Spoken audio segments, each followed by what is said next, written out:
fed up with the everyday grind? Tired out by the dull routine? Want to get away from it all? We offer you Escape.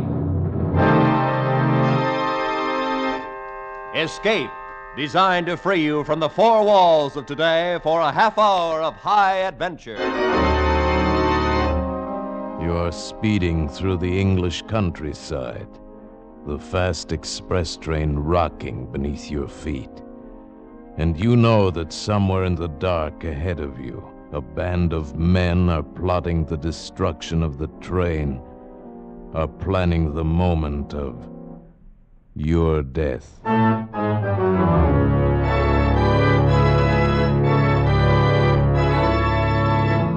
Today, we escape to England at the turn of the century and the story of a complete train that vanished from the face of the earth. As Sir Arthur Conan Doyle told it in his fascinating tale, The Lost Special.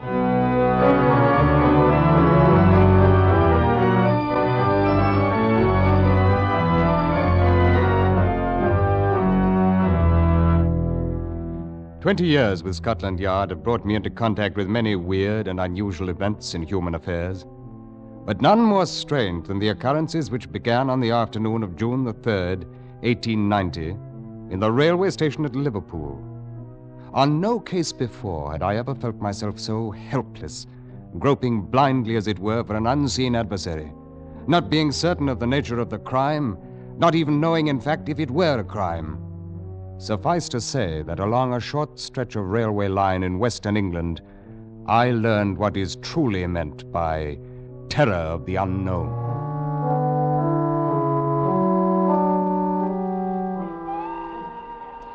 At 4 o'clock of the afternoon in question, having completed a rather minor investigation which had brought me to Liverpool, I was sitting in the waiting room of the railway station reading and waiting for the 6 o'clock train for London, entirely unaware at that moment of a rather ordinary conversation that was taking place in the office of Mr. James Bland, the station master, a few yards away.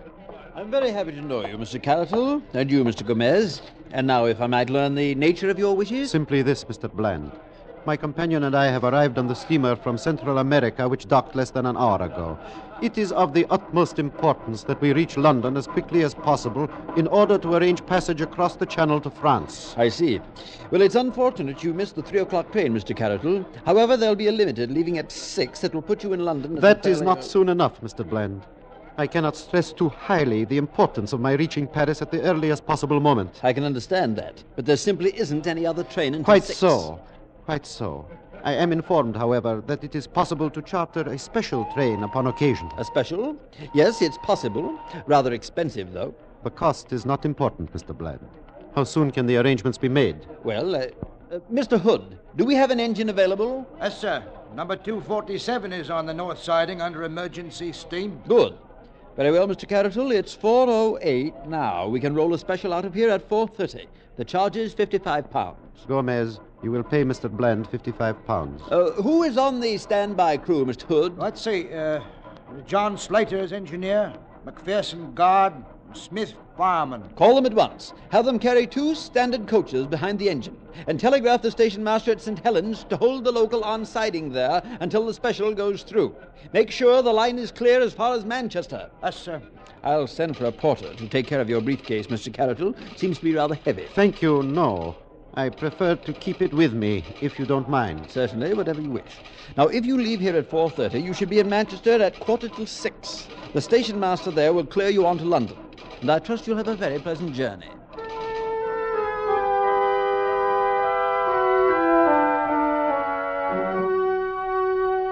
As I say, I was not aware of these events until a while later, and would have placed no significance on them in any case.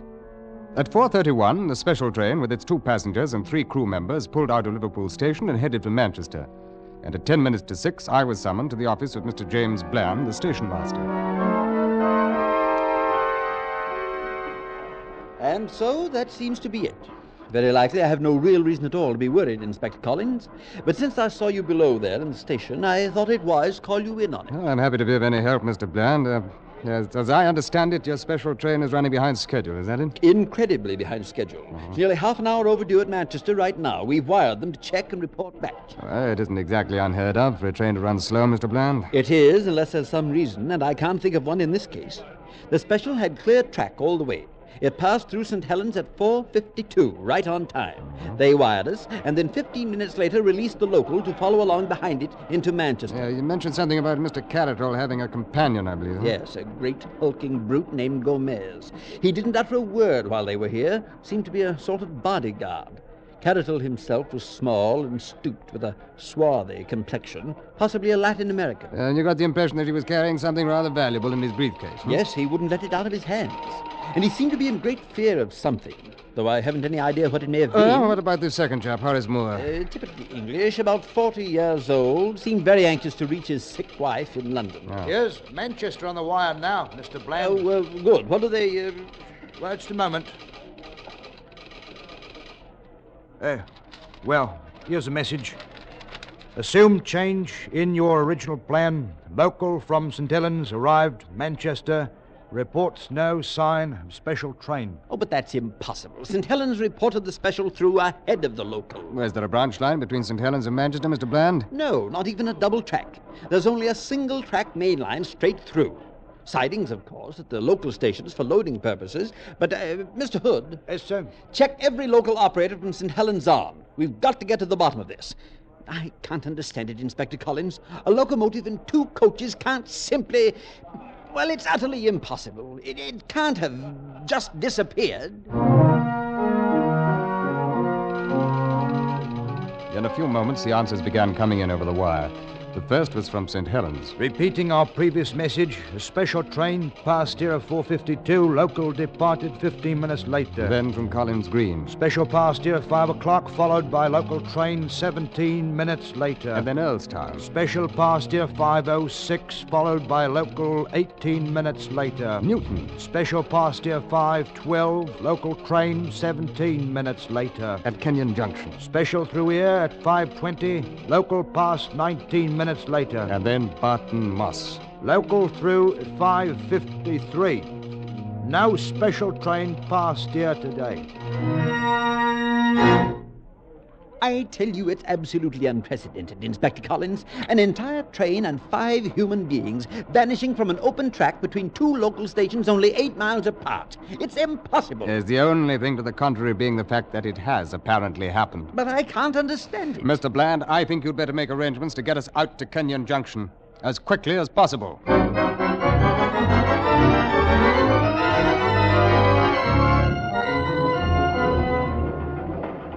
Within 10 minutes, we were in a coach behind a goods engine moving at full throttle on the main line east out of Liverpool. Since the missing special had been reported safely through Kenyon Junction, there was no need for concern with the country this side of that station. While the coach rattled and banged along the miles, we spent the time poring over a large-scale map of that 8-mile stretch between the junction and Barton Moss. As you can see for yourself on the map, Inspector Collins, it's rather open country through there. Yeah. Low rolling hills mostly, with quite a lot of coal mining and 1 steel mill.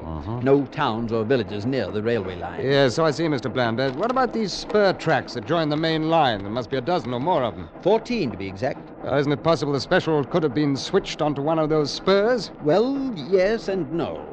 8 of them can be eliminated immediately. Besides being narrow-gauge tracks, they're also much too flimsy to bear the weight of a standard locomotive. Furthermore, they end at loading bins adjacent to the main line. They're not actually connected to it. I see.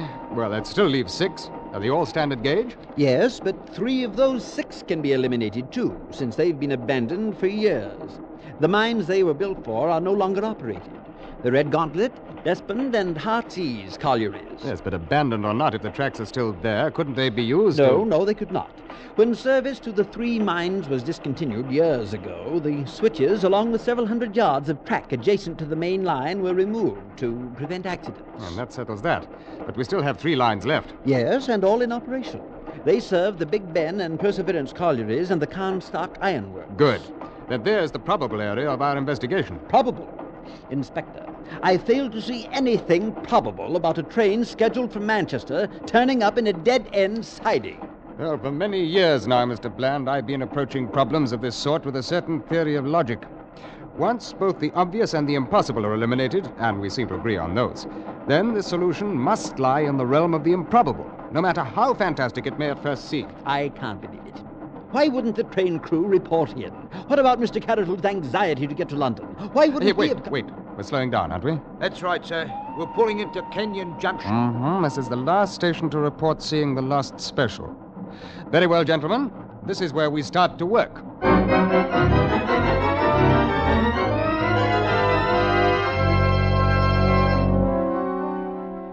We stopped in the junction only long enough to rig acetylene spot lanterns at either side of the coach, directed in such fashion as to light up the roadbed and embankment along both sides of the track.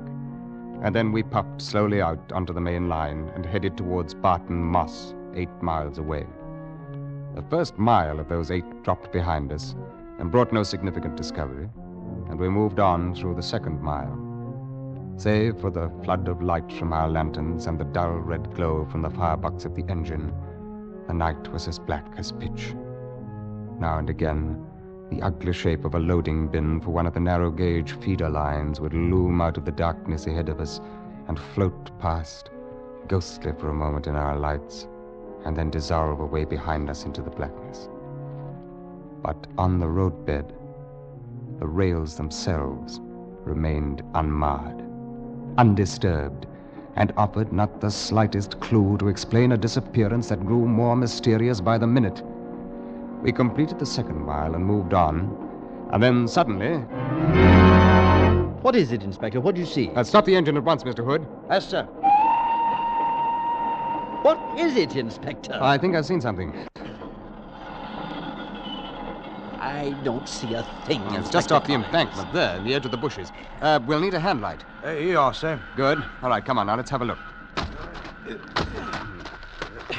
My heaven, there is something right enough. I see now. Well, it looks like a man lying there. Oh, it's more likely the body of a man from the position he's in. Well, now, lad. Come on, let's turn you over and have a glimpse of your face, huh? What? Inspector? Why, this is John Slater. Ah? And who is John Slater? He was the engineer on the special. Well, he's dead. His neck's broken. Dead? I'll venture a quick guess it was caused by a fall from the cab of his engine. Traveling rather fast at the time, I'd say. You can see where he rolled through the bushes for some little distance there. But then what happened to the locomotive, Inspector? Afterward, I mean. Well, that still remains to be seen, Mr. Hood. We can be fairly certain of one thing, though. A special must have come at least this far out of the junction. Otherwise, it's pretty difficult to account for the engineer's body being here. No more difficult, surely, than it is to account for any of this. This whole thing is incredible. Impossible. Well, we still have our improbabilities, Mr. Bland. Those 3 connected spur lines are ahead of us yet, and the chances are one of them is going to supply some kind of an answer.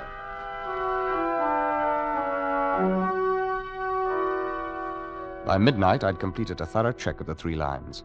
The first one, to the Big Ben colliery, ran 1.5 miles back into the hills and ended against the face of a huge pile of coal. Not large enough, however, to cover a locomotive and 2 coaches. I made certain of that. The line to the Perseverance colliery was hardly more than 1/2 mile long. It had been blocked all day, and it was still blocked by a string of loaded ore cars, and ended beyond them against the open rock face of a quarry. The last line, running to the Carnstock Ironworks, was a double track, and had been left open all day. However, a sleepy superintendent informed me that over 200 repairmen had been busy on the roadbed until well after dusk, and it was impossible to imagine a non-scheduled train passing through such a horde of witnesses unnoticed. Oh, shortly after midnight, dog-tired, we walked into Barton Moss Station, still without the slightest explanation of the mystery. I want to send a wire through to Scotland Yard. Scotland Yard? Yes, sir. Yeah. I'm prepared to postpone further investigation Investigation? until daylight. Yes, sir. Sign it, Collins. Can you get that up right away? Right away, sir. Peaceful English countryside and a dead engine driver. You speaking to me, sir? Huh? Yeah, no. It is strange, though. Strange, sir? In broad daylight, a 40-ton locomotive with 2 carriages and 4 passengers has vanished from the face of the earth.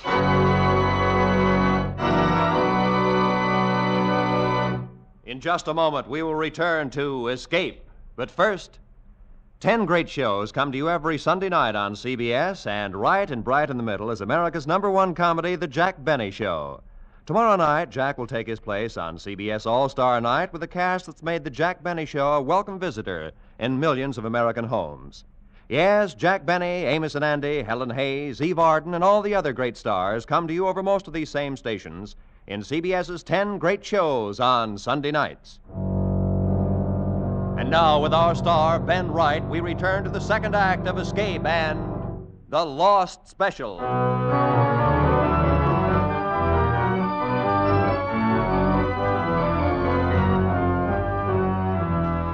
By the next morning, of course, the story was out and the daily papers went to work on it. But fortunately for Scotland Yard, the main attention of the press was directed at the moment toward the international scandal, which had been brewing for a week or two among high financial circles in France. As it was, however, letters to the editor in the Morning Post gave us quite a rough go of it. Oh, with all manner of crackpot suggestions. It seems difficult to believe that the worthy operators of Scotland Yard have overlooked the one obvious explanation as to the whereabouts of the missing train. May I advise them that some 2 miles from Barton Moss, the railroad line crosses the West Branch Canal.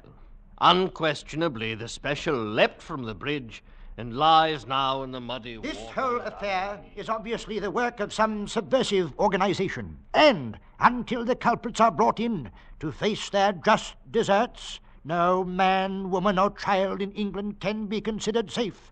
Now, my Surely advice we are in the matter witnessing the is- fulfillment of ancient prophecies. The forces of evil grow bolder and begin now to invade the earth openly. There is no doubt but what that strange man Caratol was really the devil in disguise. And it is Our high first time... action this morning is to gaze quickly across the city toward Westminster Abbey.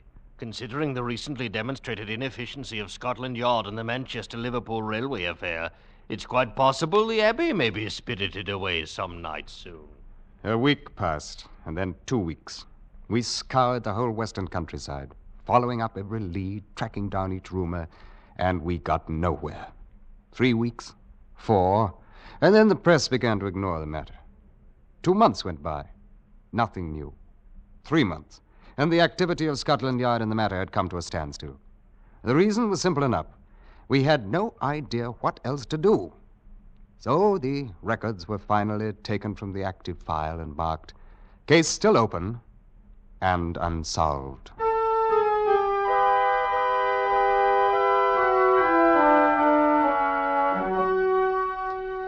Even though I worked on other assignments, my mind kept turning continually back to the case of the Lost Special.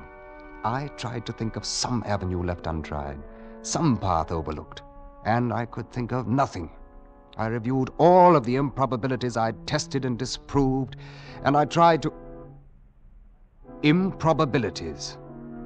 Suddenly, a fallacy in my own logic began to dawn on me. Arbitrarily, I had called certain explanations impossible, and touched them only lightly in my investigation. And yet, what could really be classed as impossible in a case which itself was utterly impossible?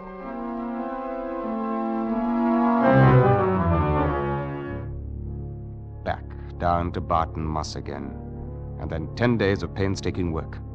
At the end of those 10 days, I was certain that I'd found at least the essentials of the answer, and I was equally certain that I could never prove it. I could see only one bare chance, a desperate chance against long odds. I laid my plan before the chief inspector, and then Scotland Yard went into action. The London Times, 21st November 1890. Rumors are circulating that a man named Dalton, arriving in Liverpool on the steamer Vistula tomorrow, may hold the key to the long-standing Manchester railway mystery. According to reliable sources, Mr. Dalton possesses recently discovered copies of the documents which were carried in the briefcase of the ill-fated Mr. Caratol. It is further stated that Scotland Yard is arranging to meet Mr. Dalton at the Liverpool pier and rush him forthwith to London. The next afternoon, accompanied by Mr. Dalton, I walked into the office of Mr. James Bland, station master at Liverpool, and chartered a special train for London. We shall have the train ready for you to leave in 10 minutes, Inspector Collins. Good. I'm most anxious to get Mr. Dalton and his briefcase to London as quickly as possible. Yes, I saw the squib in yesterday's paper, and I was afraid then you'd be wanting a special train arranged. I'm still worried about it, as a matter of fact. Oh, I hardly think there's any need to be. You've run a good many specials up to Manchester since that affair 6 months ago, and you've never lost another one, now have you? No, but I'll confess I've shaken in my boots every time I've watched one of them pull out of here. I say now, you're going to have me jumping at my own shadow. Oh, don't worry, Mr. Dalton. I'll have you in London before you know it, and none the worse for the trip. Nevertheless, Inspector, you'll have to admit the situation today is very much like the one 6 months ago. Oh, yes, in some ways. The mysterious stranger arriving by steamer from South America and in urgent haste to reach London. The carefully watched briefcase, which, according to rumor, contains the very same sort of material Mr. Carroll was carrying. But there is one difference. Mr. Dalton is being accompanied by an agent from Scotland Yard. Yes, but Mr. Carroll also had a guard, that chap Gomez. And both of them disappeared. Oh, come now. Surely you don't think that anything so fantastic could possibly... Oh, no, he's right, Mr. Dalton. It did happen once, and a number of the elements are similar. Well, Mr. Bland, I'll wire you as soon as we reach Manchester. Hardly necessary, Inspector. I think I shall go along with you. Well, good. But if you're looking forward to excitement, I can't promise it. No, it will probably be a very ordinary trip. But if I stayed here, I'd be a nervous wreck by the time you reached Manchester. Well, then come along by all means. Mr. Dalton and I will enjoy your company. Your train has just pulled up the platform, gentlemen. Good. Well, gentlemen, we can't keep the fates waiting, huh? Let's get aboard.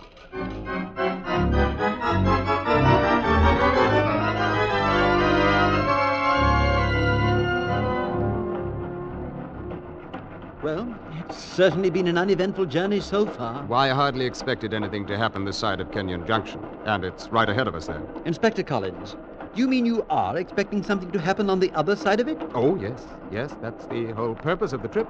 I don't believe I follow you. Yes, I imagine it is about time that you were brought in on this, Mr. Bland. I didn't want to take any chances by discussing it before we were well along towards the danger area. We're passing through Kenyon Junction, Inspector. Good. Mr. Dalton there is a Scotland Yard agent, by the way, Mr. Bland. Oh? And all he's carrying in that mysterious briefcase is half a dozen ham sandwiches.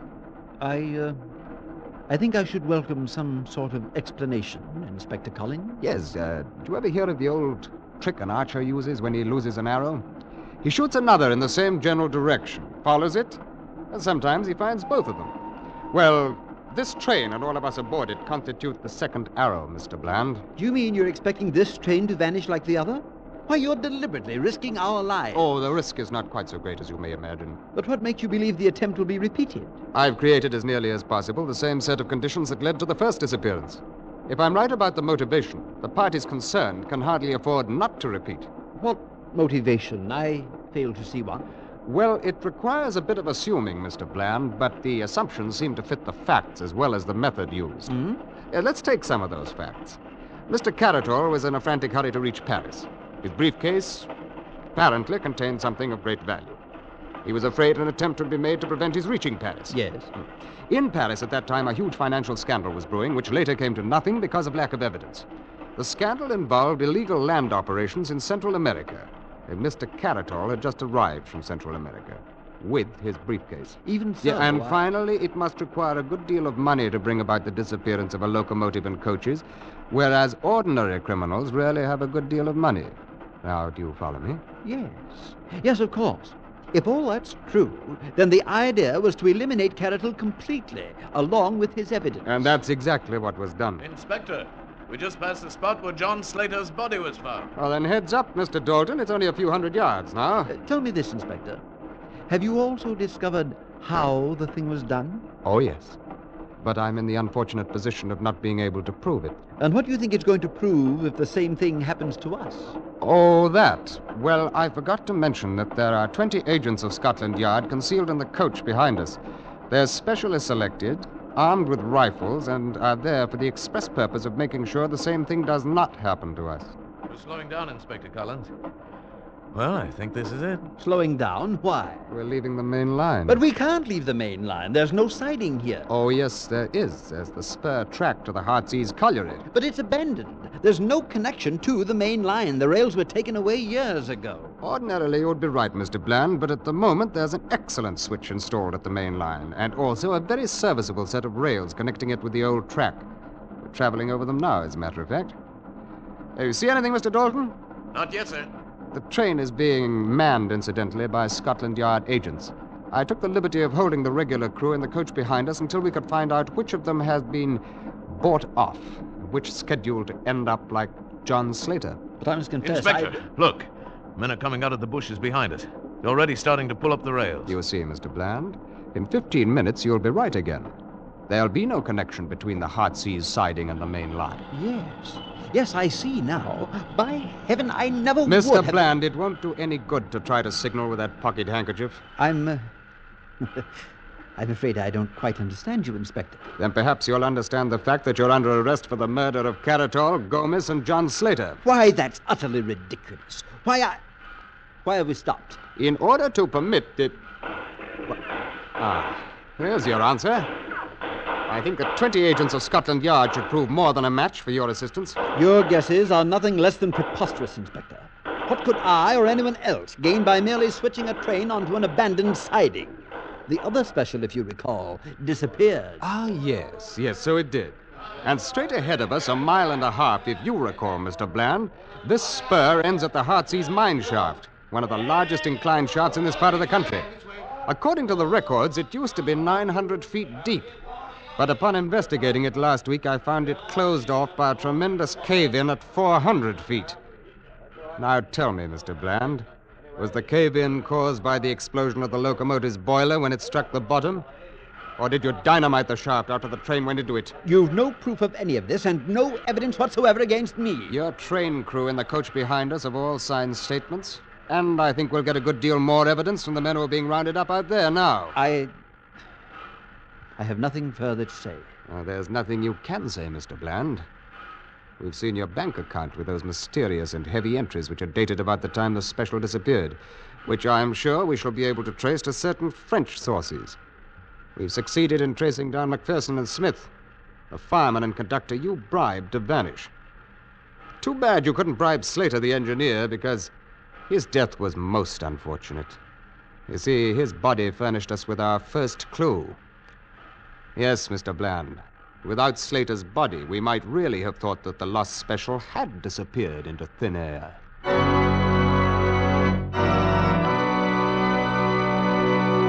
Escape is produced and directed by Norman MacDonald. Today we have presented The Lost Special by Conan Doyle, adapted for radio by Les Crutchfield, with editorial supervision by John Dunkel. Starred as Inspector Collins was Ben Wright, and the featured players were Parley Bear, John Daner, Edgar Barrier, Larry Dobkin, and Paul Frees. The special music was arranged and played by Ivan Ditmars.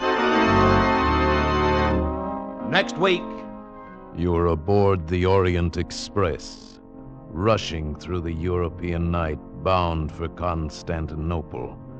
And in your compartment with you, a gun pointed at your head, a small, mysterious foreigner is about to take your life.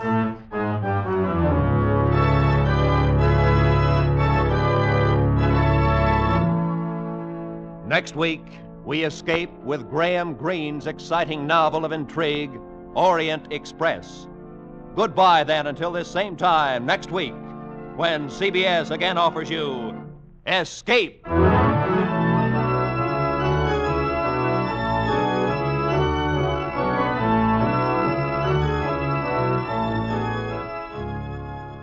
For more adventures, seek it out with two top CBS shows tonight: The Adventures of Philip Marlowe and Gangbusters, both regular Saturday features on most of the same CBS network stations. Be sure to hear them tonight. Now, stay tuned for 5 minutes of the latest news, to be followed by the Let's Pretend program over most of these same CBS stations.